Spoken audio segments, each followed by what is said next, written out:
उजव्या बाजूला काय घ्यायचंय शून्य, काय घ्यायचंय उजव्या बाजूला शून्य असेल तर व्हेरी गुड, पण नसेल तर आपल्याला आणायचंय.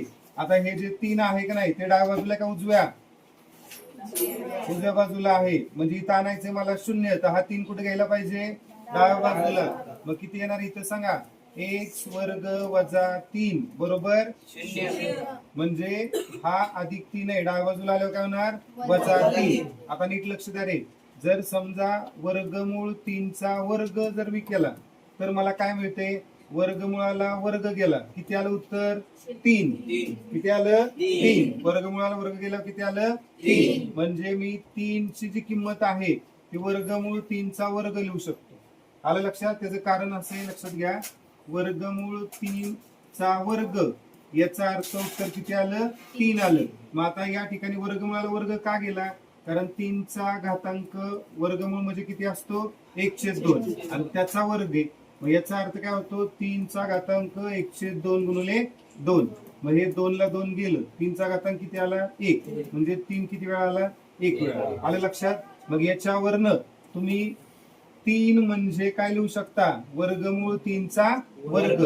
मग इथं जे 3 आहे का नाही त्याच्याऐवजी मी काय लिहू शकतो लक्षात घ्या, x वर्ग वजा काय वर्गमूळ 3 चा वर्ग बरोबर काय 0. हे लिहिलं म्हणजेच काय लिहिले आपण 3 लिहिले. समजलंय का. बर आता या दोन्ही म्हणजे ह्या समीकरणासाठी तुम्हाला 2 कंस तयार करता येणार आहेत. कोणते 2 कंस आहेत बघा. समजा a वर्ग वजा b वर्ग असेल तर काय सूत्र आहे, a वर्ग वजा b वर्गचं काय सूत्र आहे, a वर्ग वजा b वर्ग सांगा, एका कंसात बेरीज एका कंसात वजाबाकी, एका कंसात बेरीज आणि एका कंसात वजाबाकी. मग तसं इथं या दोघांची एकदा काय येणार बेरीज आणि एकदा काय येणार वजाबाकी. म्हणून आपण एक कंस लिहू शकतो काय x अधिक वर्गमूळ 3 आणि दुसऱ्या कंसात काय लिहू शकतो मी x वजा वर्गमूळ 3 बरोबर काय येणार 0. हे फॅक्टरायझेशनचा फॉर्म्युला आहे, हे आपण 8वीला शिकलोय. कितवीला 8वीला बरोबर. आता मला सांगा हा कंस काय असला पाहिजे 0 किंवा हा कंस काय असला पाहिजे 0. काय लिहिता येईल सांगा, x अधिक वर्गमूळ 3 बरोबर 0 किंवा काय लिहिता येईल x वजा वर्गमूळ 3 बरोबर 0.